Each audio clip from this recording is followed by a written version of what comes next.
Good morning. We can do better than that. Good morning. Good morning. Third time's a charm. Good morning. Good morning. Welcome to Cedar Lane. I am Adam Graham, your music director, and we are going to get started with singing together hymn number 1003. In the teal hymnal, 1003. And it is done in a round, so just watch, and I'll point you in. All right, but we're gonna sing it through once all together, and then go to the round. And the hymn goes, where do we come from? What are we? Where are we going? Where do we come from? What are we? Where are we going? Where do we come from?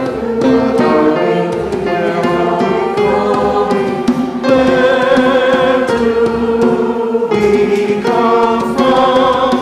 Where do we come from? Mystery, mystery. Life is a riddle and a mystery. Mystery, mystery. Life is a riddle and a mystery. Where do we come from? Where are we going? Where do we come from? Where are we going? Now, we're going to start this in a round. Now that you know what it sounds like, all right? So if you're on the right side of the room, well, my right, your left. Let's go ahead and get you started, all right? Ready? Here we go. Where do we come from? What are we? Where are we going? Where do we come from? What are we? Where are we going? Where do we come from? Where are we going? Where do we come from? What are we? Where are we going? In the back? Where do we come from? What are we? Where do we come from? This side. Where do we come from? Where are we going?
sound excellent. Can we give it up for Chris over here on the drums?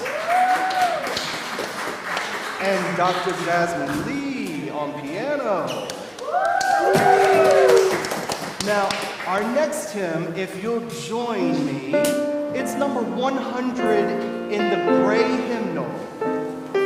Number 100. And if you feel like standing, go ahead and stand. If you feel like clapping, go right ahead. But we've got peace in our soul. I've got peace like a river.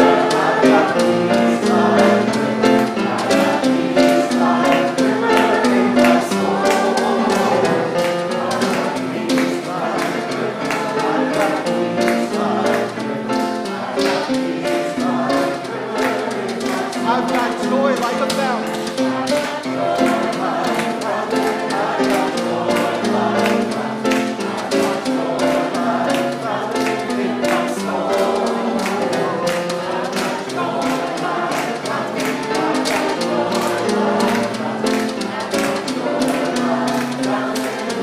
I've got love like an ocean.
And good morning to you. And good morning to you. That was awesome. Thank you. It was awesome. Wasn't it awesome? It's just wonderful to come into this space and see everybody having a wonderful time and singing and making joyful noise together. It just, ooh. And dancing. Oh my gosh, yes. Yes. Love it. Yes, my blood is pumping. So it should be a good sermon. It always is. I think that's maybe presuming some things, Adam. So, good morning. I'm Abhi Janamanchi. My pronouns are he and him. And again, I am Adam Scott Graham, and my pronouns are he and him as well. Welcome to Cedar Lane Unitarian Universalist Church on this beautiful fall day. Started out pretty rainy and pretty bad, but it's turning out to be really pretty outside. Indeed, indeed. Whoever you are, and whomever you love, whatever your beliefs, your gender identity, immigration or documentation status, disability, and wherever you are joining us from, whether it's across the DMV region or across the nation, in person or at home, you are welcome to bring your whole self here. And if you're joining us for the first time today, please, if you feel comfortable, raise your hand if you're here in person, and just say something in the chat if you are new so we can welcome you. We have something for you. Let us give our guests a warm Cedar Lane welcome.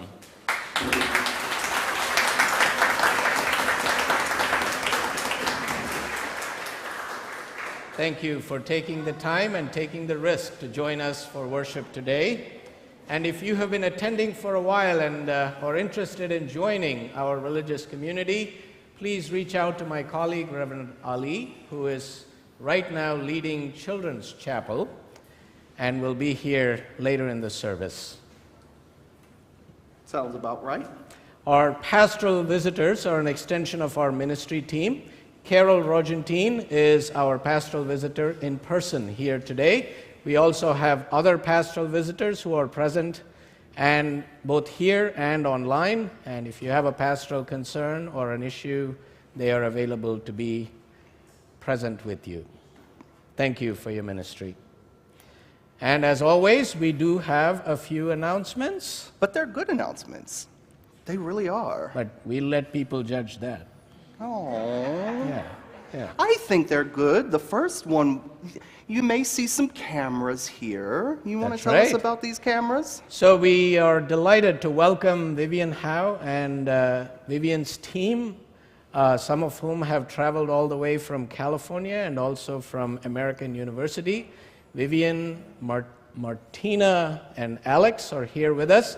Vivian is making a documentary about Asian American Pacific Islander Unitarian Universalists and their involvement in our congregations, and has been meeting with some of our members as well as will be filming some of the service today.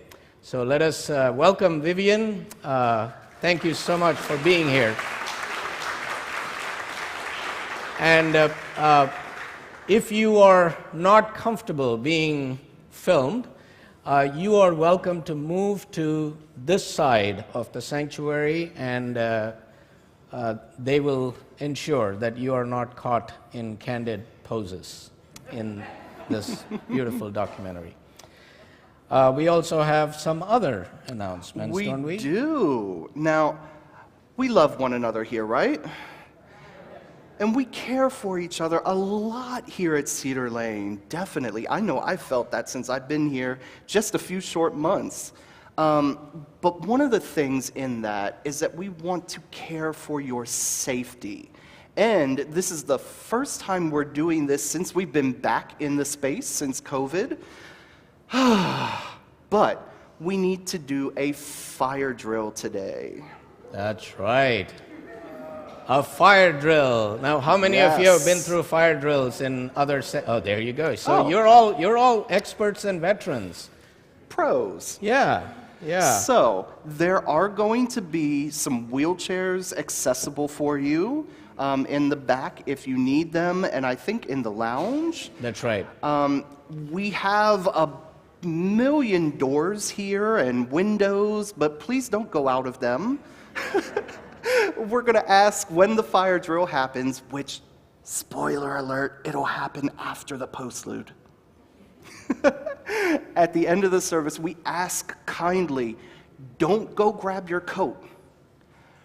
Put your hymnal down. You don't need it. We're going to go straight through these doors, and we're going to be led down to the culvert side parking lot. And we ask, yes, we have to go all the way down. It's for our safety, but this is also a learning experience for us as well. That's right. And we are not going to be using these exits. This is a fire exit. And since it is a fire drill, we're just going to test going through the main entrances today. And also we have some fire extinguishers available here in the sanctuary and also in the back and in other parts of the building as well in the event of a real fire. Also our children will be led by their teachers and volunteers to the Culver Street parking lot, and parents, please do not go downstairs to pick up your children for the fire drill. And after the fire drill, the children will return to their classrooms so they can be signed out. So we appreciate your forbearance in following this process today. And again, this will happen right after the postlude. So we're going to go through the service first. We are. And we ask, because this is so important to our safety and our life here at Cedar Lane, that we ask for your full participation. Please don't go straight out to your car. Go to your muster station, all right? And then if you want to come back in, you can. There will be some coffee and other things for you. And then those that want to, I think we're going to the memory wall, right? That's right. We will have our annual memory wall dedication right after the fire drill by the Chalice House, where we will come together to remember loved ones, our members and loved ones who have passed this year, as well as dedicate the names of some of our members who will be inscribed on our memory wall today. And then following that, I'm sure we'll have our appetites ready for a Haitian afternoon conversation and learning about Haiti, the culture and language and customs and other issues that the country is facing. This will be at 12:30 p.m. in the Chalice House, and a lunch with vegetarian options will be provided for those who are attending. And it is also something that our 8th Principle Embodiment Group is sponsoring. So we hope you will join us there. Is it free? Yes, it is. It's free. Yeah. We get free Haitian food? Oh my gosh. That's right. Oh, I can't wait. Well, you have to get through the service first. I guess. And then Saturday, who knows what we have on Saturday? Oh, that's disappointing. We have a concert. We have our concert series, Women in Folk. And we've got Katie Curtis and Jenna Lindbow that are going to be with us. That's going to be at 7 o'clock. And I will tell you, it's folk music. So come prepared to have a great time. Come prepared to interact with the artists. That's how they thrive. Jenna is wonderful on the banjo, and I am so excited also for Katie. Just wonderful musicians. And we're going to hear a little bit of their music during the service as part of the postlude. We are. About Wonderful. A minute of each of them. All right. So now I think we're done with all these announcements. So as we gather into this time of reflection and remembrance, connection and community, we acknowledge that we gather here today as Cedar Lane Unitarian Universalist Church on the traditional lands of the Nacotchtank people from which the name Anacostia is derived. They're part of the Piscataway group of tribes. And we honor with gratitude the land and the people who have protected it through the generations. We gather in remembrance of those who were enslaved and worked this land without choice or reward. We gather in gratitude for all who have gone before, whose love and labor helped create and sustain the mission and ministry of this religious community. In this spirit, we gather. In this spirit, we begin. let us greet and welcome each other in person and in the chat. Especially our guests. Yes.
Here we have come into this sacred space, quieter now with our readiness, hushed voices, hoping, trusting for so many things, for connection, for communion, for community, for inspiration, for information, for healing, for wholeness, for words, for music, for celebration and consolation.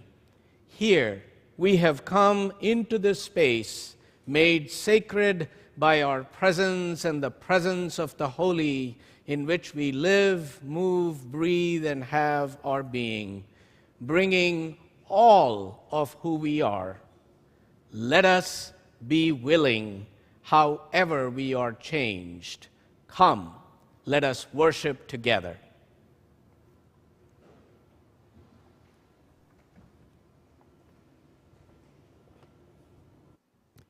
Good morning. I'm Jessica Sawyer, the worship associate for today's service. My pronouns are she, her. As Lisa and Todd Chernikoff come forward to light the chalice, a symbol of our shared faith and gathering community, please share in the chat where you are lighting your chalice from. Please rise in body and or in spirit to share these comforting chalice lighting words. As we kindle the chalice together, we become a light of hope, turning isolation into community, anguish into peace, sorrow into joy. As we nurture the precious light together, our faith burns a steady flame of innovation, banishing illusion, creating a new and renewing way together.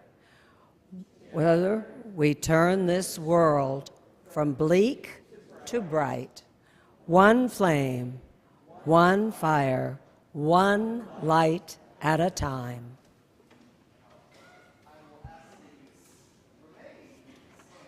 Body or spirit, as we sing together hymn 1000 in the teal hymnal. It is your first hymn in the teal hymnal.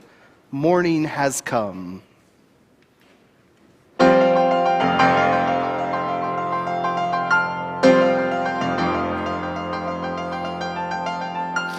Morning has come, rise and greet the day. Dance with joy and sing a song of gladness. The light of hope here shines upon each face. May it bring faith to guide our journey home.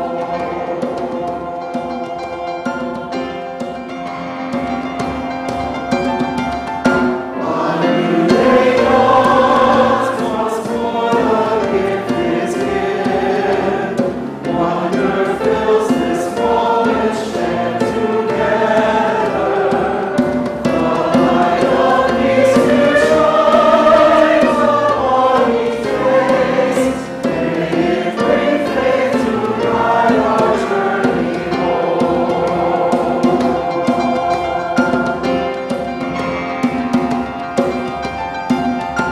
Open our eyes to see that life abounds. Open hearts to welcome it among us. The light of love here shines upon each face.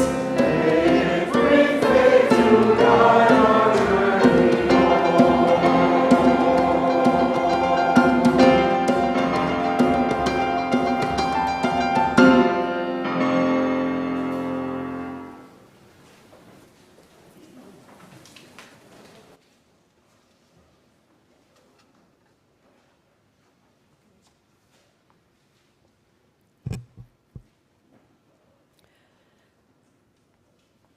Let us center ourselves, excuse me, and enter into this moment, calling upon all the sources of love that are within, among, and around us.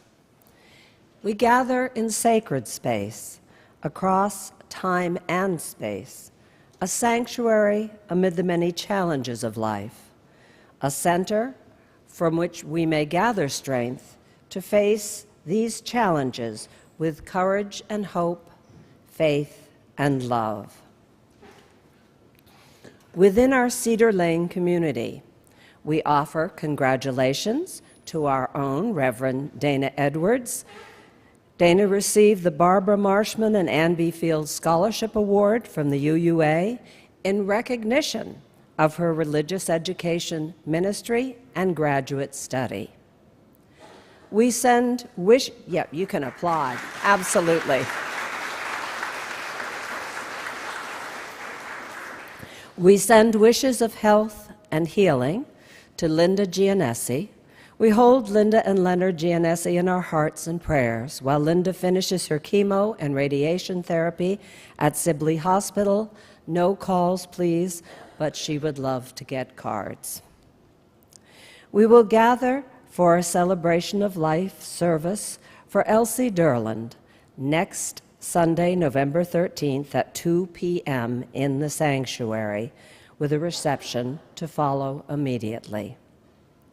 Our caring extends beyond Cedar Lane to others whose lives are lost and whose lives are impacted by war, violence, and calamities in our nation and in our world.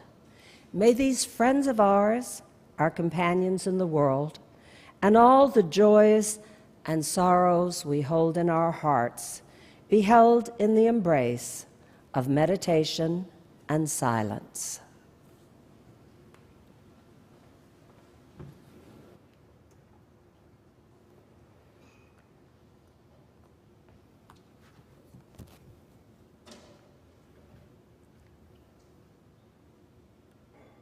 Let us center ourselves for a time, inviting our mind, body, and spirit into this space. Settle into your space wherever you are, sitting down or lying down. Place your feet on the floor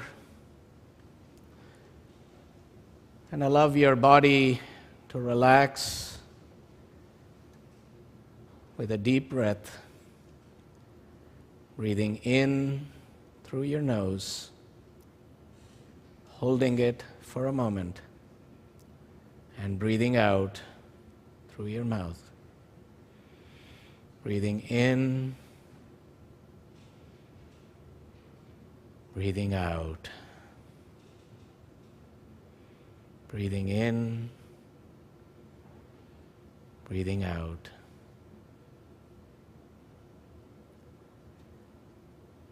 As you situate yourself deep within, in that place of silence and honesty, truth and love, let this be our prayer. Nameless one of many names and beyond all naming, Spirit of life and love, in these few unhurried moments, we seek to quiet ourselves and awaken to the still point within, to the source of our lives and of all life, to the still small voice which speaks in the silence of our hearts. May we discover the strength and courage to face whatever sorrows come to our lives. May we know that in each sorrow we are never alone.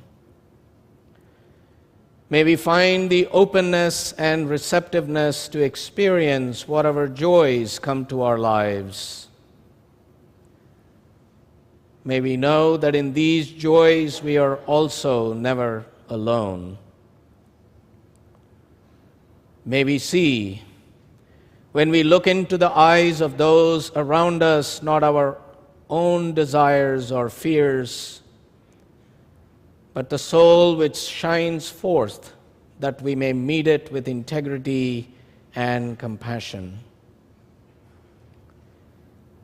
May we strive in the works of our everyday lives to live the ideals which we hold in our hearts, that we may then be able to help others in their own strivings, to be present to their sorrows and joys. May we thus live closer to the heart of our humanity, a humanity given to fault as well as to genius, and in so doing, making our affirmation of all life, taking it in that it may sustain, change, and transform our living. In the words of the ancient prayer,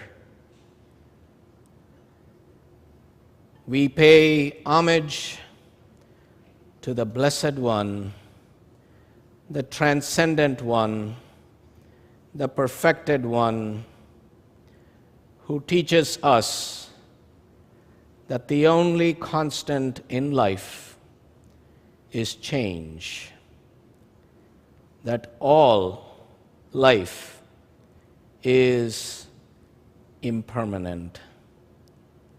May all be well. May all be peaceful. May all be whole. May all be fit for excellence. May no one suffer. Peace, peace, peace. Namo tassa bhagavato arahato samma sambuddhassa. Namo tassa bhagavato arahato samma sambuddhassa. Om sarvesham swastir bhavatu. Sarvesham shantir bhavatu. Sarvesham purnam bhavatu. Sarvesham mangalam bhavatu. Om Shanti Shanti Shanti. Om Shanti Shanti Shanti. Om Shanti Shanti Shanti.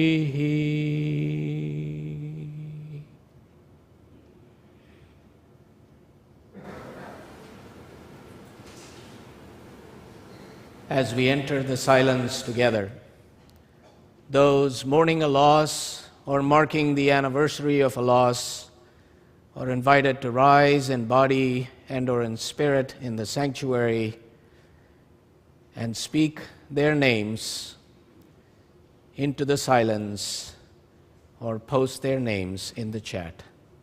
Let us enter the silence together.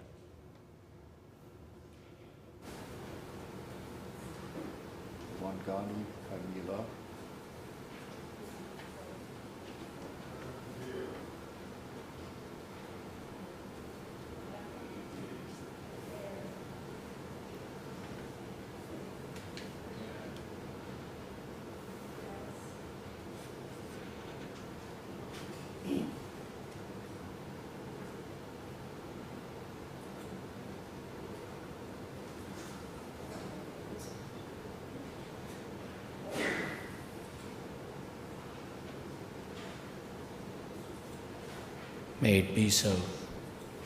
Blessed be.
Every Sunday, we take up an offering to sustain the mission and ministry of our religious community and in support of an organization that is in alignment with our mission.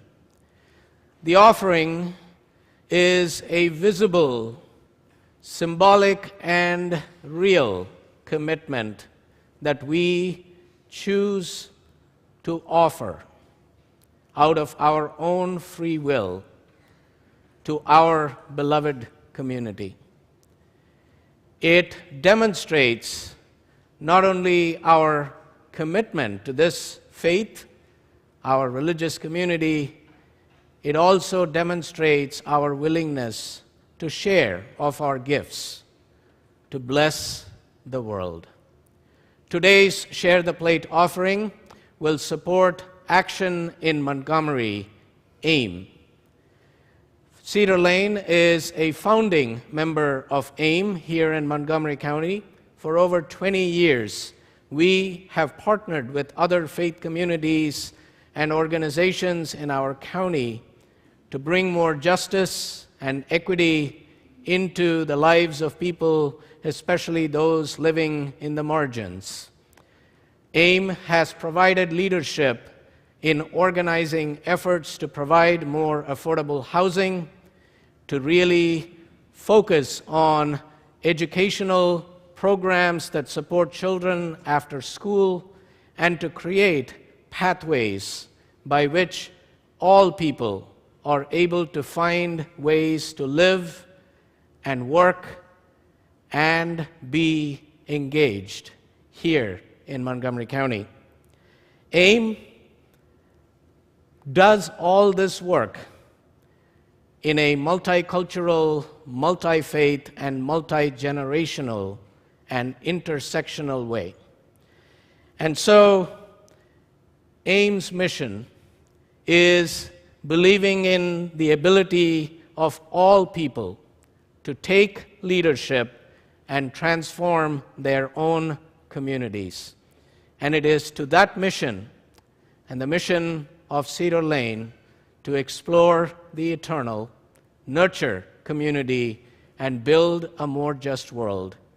We now give and receive our offering. Thank you for your generosity and support.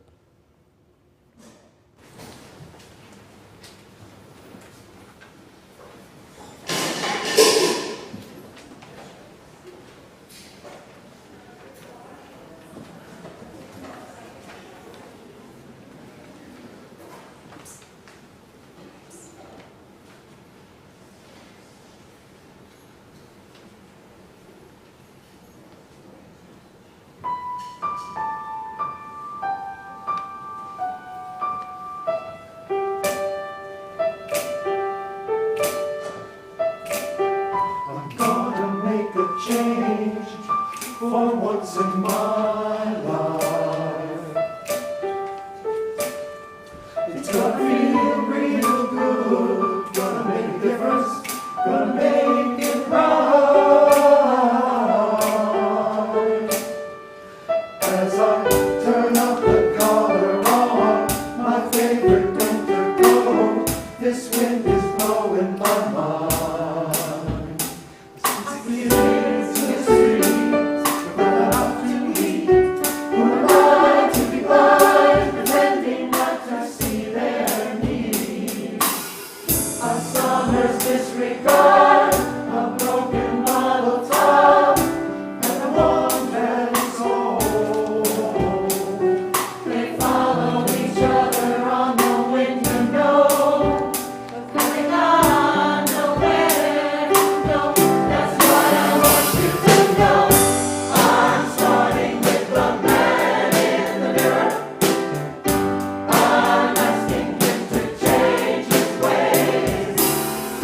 No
Thank you, members of the choir, Adam, Chris, and Jasmine. For those of us from that generation, it just warms my heart to have No this message could be song. any clearer. Say that again? No message could be any clearer. That's right. Thank you, Adam.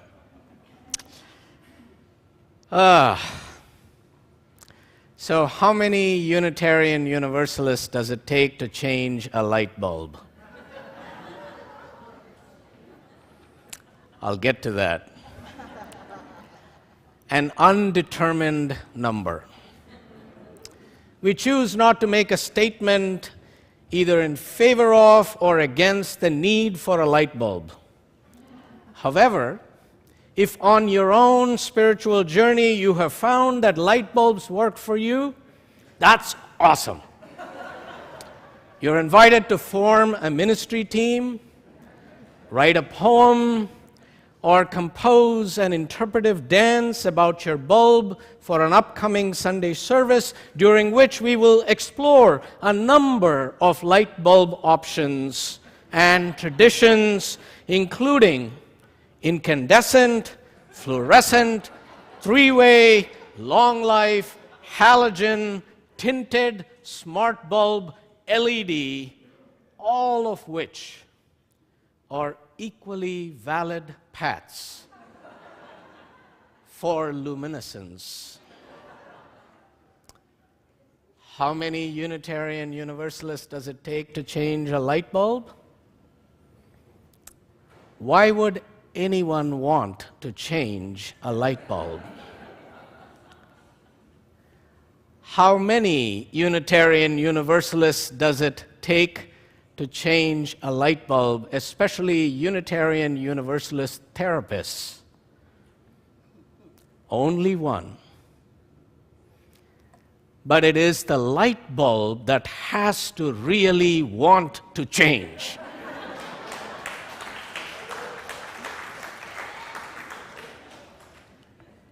So this last old saw that I'm sure you have heard has something about change, the crevice between change. It is the crevice between these two meanings of change that actually interest and intrigue me.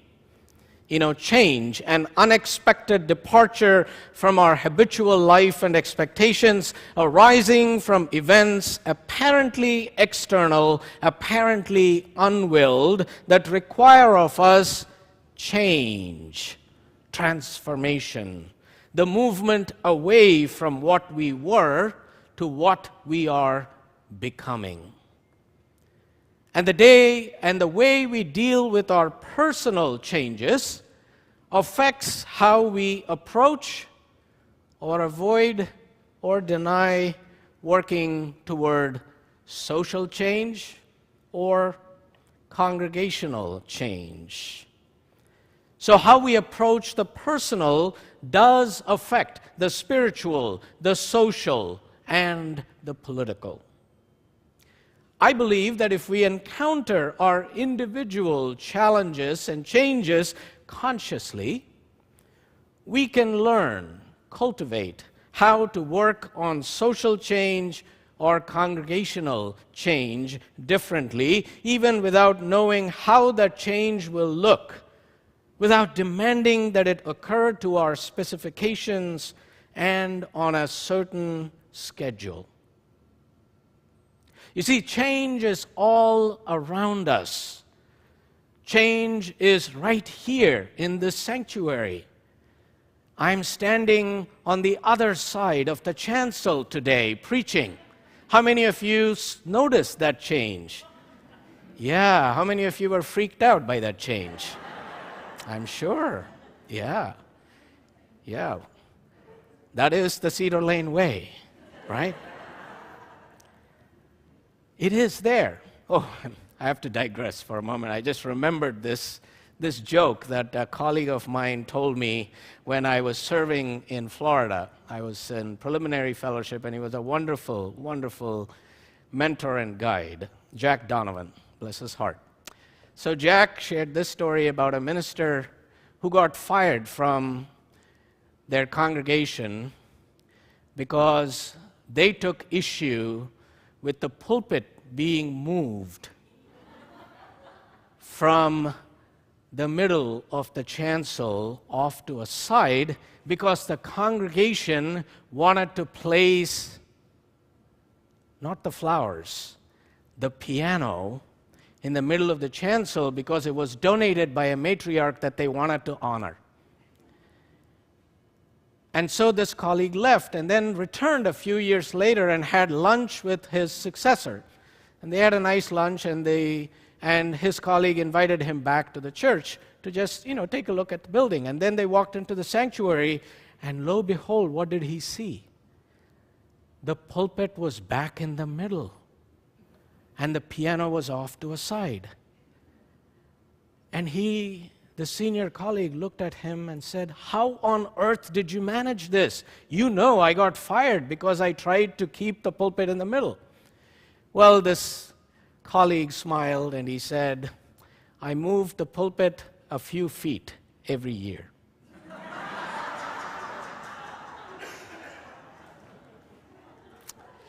Well, we moved the pulpit in just one Sunday, so the point is, change is all around us. It is present with every breath, though we barely notice it. In Sanskrit, change is called anitya, or impermanence, the fact that every moment of our existence is disappearing even as it arises. Change is not only the fact of life, change is life. Change is what makes life possible. The ultimate reality of change and the human agency to affect change is encapsulated in these opening lines of Octavia Butler's novel, The Parable of the Sower. All that you touch, you change. All that you change, changes you. The only lasting truth is change. Change is God. Change is God. Not only is it correct to say there is no life without change, it is also correct to say that there would be no life without change. You see, the opposite of change is not comfort, it is stasis. And stasis leads to death. And like gravity, change is one of the indisputable laws of existence. See, we learn early on in our lives that to deny or ignore gravity is quite risky. Ever tried to jump off a tree with a towel as a cape, yelling, "I am Superman"? Yeah, I see some hands. We learn at great risk to live in harmony with gravity. Authentic spiritual life requires us to be open to change, because change is always happening, whether we want it or not, whether we like it or not. It may seem as though change is not happening, but it is very, real. And as long as we live, we are changing. We don't get to choose not to change, but we do get to choose how gracefully we allow change to shape us. And when change comes, we can choose to let it make us more brittle, as we can choose to deepen our resilience. When change comes, we can choose anger and fear, or we can choose to renew our faith and our trust. When change comes and we feel a sense of loss, we can choose to resist it, or we can choose to let it flow through until a newfound sense of freedom lifts us up. The spiritual meaning of every situation of change is not what happens to us, but what we do with what happens to us and who we decide to become because of what happens to us. Change has the capacity to open our hearts. Change can open us to recognize new blessings, even if they come in unexpected guises. Change can open us to recognizing new facets of ourselves, even if we think we already know who we are. Now, change itself does not make the world a better place, nor does change alone guarantee a better world, but change allows the possibility of a better world. The reality of change provides hope. So to move through change, to turn changes into transformations, we can do several things. We have to be conscious. We have to name what we become conscious of. We need to name our reality. We have to stay present in spite of fear that arises when we go through changes. And at some point in the whole process of change, we must learn to let go. We need to be conscious. Now, this sounds simple enough, but anyone who has ever meditated knows how difficult it is to remain conscious, attentive, awake, when the monkey in our heads is screeching for attention. All the more so when great changes are going on. So being conscious of what is going on around us, what is at stake, to be awake is the first requirement of transformation. Now, when the Buddha or Siddhartha Gautama sat under the Bodhi tree and attained enlightenment, which is not the right word, but I'll use it anyway, he did not open his eyes and say, "Yippee, I'm enlightened." He opened his eyes, looked around, and he said, "I am awake. I am awake." Now, there are ways in which we have to be conscious. Take aging, for instance. Now, I am not yet an expert on aging, only a beginner. But I've begun to notice that even as a beginner, there are some lessons I am learning these days.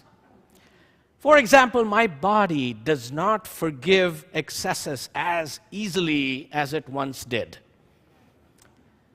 And I need less food, more exercise. And I have to be careful what kind of exercise and for what duration.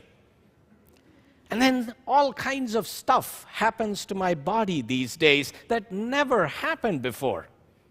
And I don't get back to how things were. I'm always left a little less perfect, let me say. A little bit more frayed at the edges. And going back is not an option. I mean, going back to elasticity. holding on to that illusion that someday I will be ripped.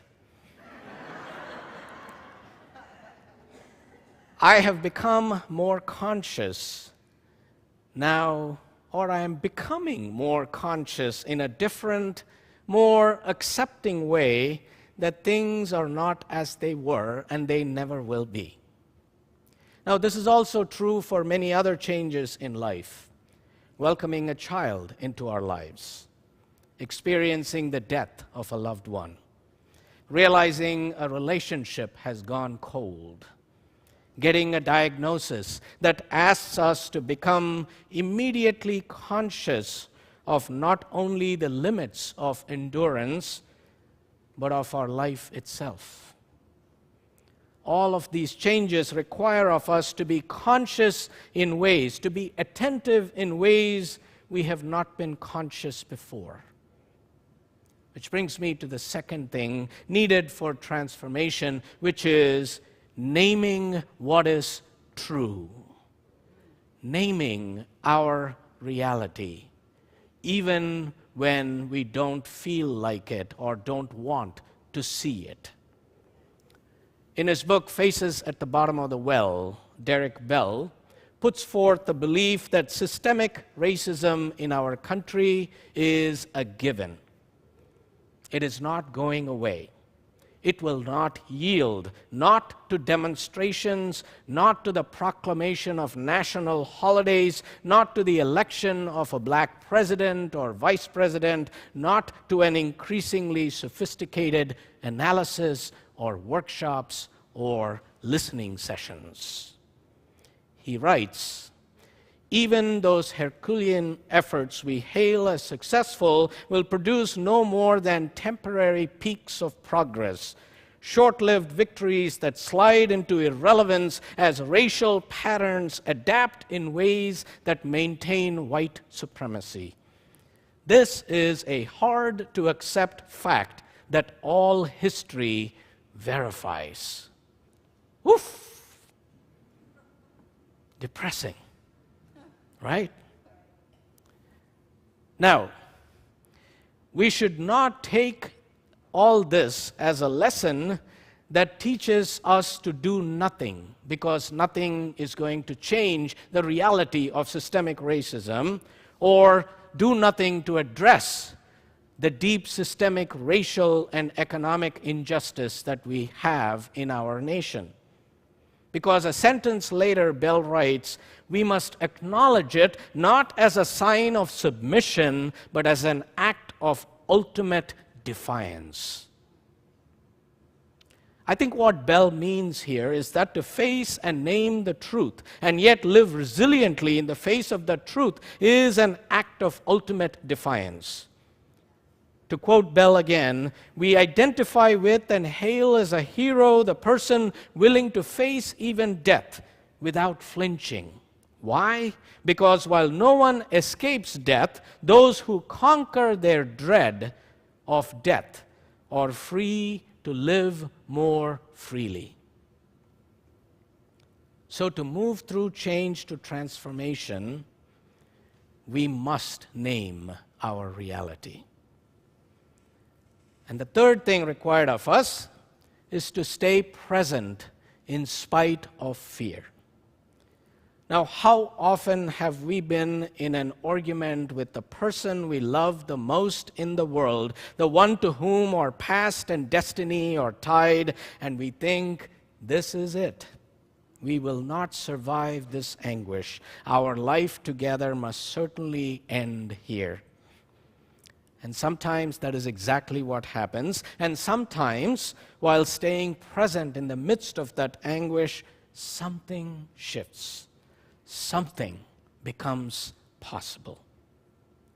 In Alice Walker's book, In Search of Our Mother's Gardens, she describes a conversation with her father about fighting. She had come home from some scary situation that she encountered that ended in a fight. And she was talking with him about it. And she writes, I'm paraphrasing him here. He said to me, you could have stayed to fight, because the point is not whether or not you win, but that you stay to fight in spite of your fear. The point is, you can be afraid and go on anyway, staying present in spite of fear. It requires faith. Faith that it is worth it. It meaning the life I am living, even with all the hassles, the crises, the pressures, the anxieties, and the despair. Staying present requires hope. The hope that some good is in this too. The hope that even though we may never know the meaning of life, we may come to know that we have lived life with meaning, investing our days with meaning. We aspire, though our reaching will not change any outcome, because hope is the something more of which we are all capable, and reaching beyond our grasp lifts us out of despair toward healing. And staying present requires love, not the syrupy pap, the Hallmark variety love, but that gritty, unconditional love earned hard through the blessings of honest respect and deep affection. The love that is required of all of us to stay present to one another, to stay present in crisis and fear as a stance of gratitude and defiance for being alive at all, for all of this here, now, so fleeting, yet so dear, and only once ours. And the last thing to remember when approaching transformation is that we need to let go. Let go of the illusion of control. Let go of needing particular outcomes. Let go of the need to be right. Let go of the need to win. Let go of our attachments to see immediate results. Let go of our pride and our ego. And when the race is run, we need to let go at last to acknowledge we have done all that we can do and all is well. In the words of Mary Oliver, to live in this world, you must be able to do three things. To love what is mortal, to hold it against your bones, knowing your own life depends on it, and when the time comes to let go, to let it go. Friends, we are in this life for the long haul, for however long that turns out to be. None of us know when or how we will leave this plane of existence. I mean, I could die today. I could die today. The long haul, then, means the whole of it, not just the part of it that we can see. And over this long haul, life happens to us. And life happens all around us. Flowers open. Birds die, sometimes in full flight, and fall out of the sky, alive one moment, dead the next. Processes quietly begin inside our bodies that have ultimate consequences for us. But within all this, within all of our knowing and not knowing, in the midst of impermanence that is all of life, great movements of the human spirit are possible. Though no cure for life has yet been discovered, great healing is possible. Blessing is a river flowing beneath all our sorrows and pains. And grace is the crocus flower sprouting in the midst of the snow.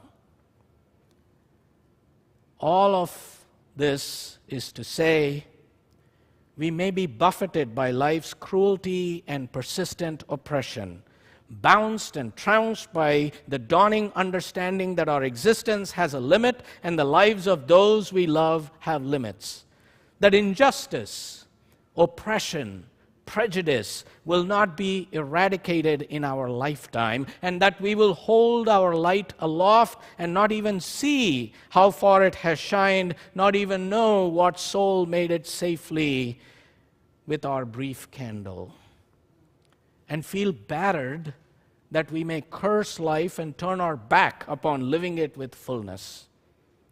Or we may awaken to the beauty and the sorrow that is here. Birds sing because they can. Parents look into the eyes of their children and see their memories of generations past and intimations of all those to come. Generations which they will not see, but to whose lives they will have been a bridge. Lovers hold each other, knowing that where their bodies touch, they can find a message from all who have ever loved. Welcome, we have been waiting for you. And the stubbornness of those who work for justice and equity and liberation, holding aloft the flame of hope for all who need to take courage and to come on and to keep on keeping on. Awakening, these find life transformed, in Mary Oliver's words, 12 times into something better. So let me close with these words from Rabindranath Tagore.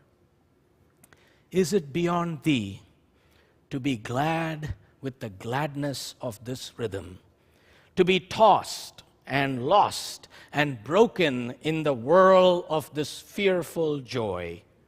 All things rush on, they stop not, they look not behind, no power can hold them back, they rush on. Keeping step with that restless, rapid music, seasons come dancing and pass away. Colors, tunes, and perfumes pour in endless cascades in the abounding joy that scatters and gives up and dies every moment. Is it beyond thee?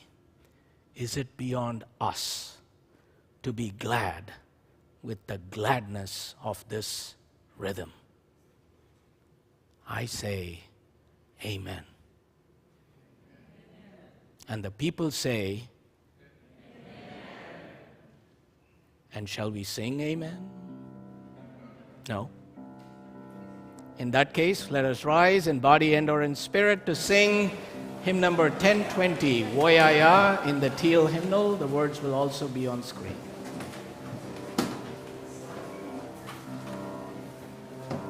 It's like Abhi, in his reflection just now, knew the words of this hymn. Because heaven knows where we are going, but we know we will, all right? So join me in this hymn, number 1020, Voyaya. And it starts, we are going, heaven knows where we are going, but we know it. And we will get there, heaven knows how we will get there, but we know it will.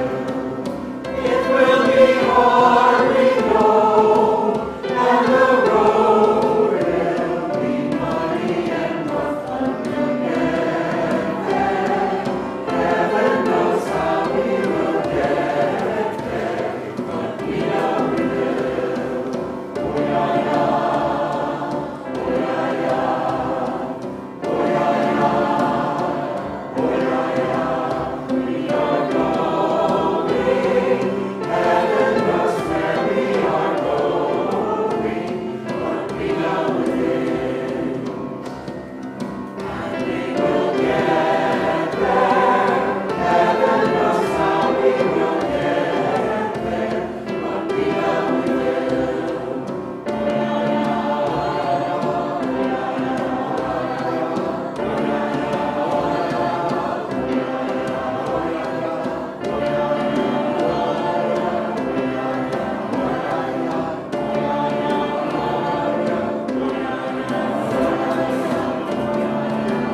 Please remain rising for these words of benediction from the Reverend Tet Gallardo. We are here to derive meaning in our actions. And the people say, when I change, the world changes. When I change, the world changes. We are here to win our power back over our areas of powerlessness. When I change, the world changes. We are here to deepen our understanding of ourselves in order to strengthen self-discipline. When I change, the world changes. We are here to abolish prejudice with an appreciation for our diversity and difference. When I change, the world changes. We are here to feel our personal power and our capacity to affect the lives of other people. When I change, the world changes. We are here to become teachers to each other. When I change, the world changes. We are here to spend time away from the usual influences and relearn reality. When I change, the world changes. We are here to see that our lives are a gateway to countless possibilities. When I change, the world changes. When we change, the world changes. Go in peace. Go making peace after the postlude, living gently, loving mightily, and bowing to the mystery. Please be seated.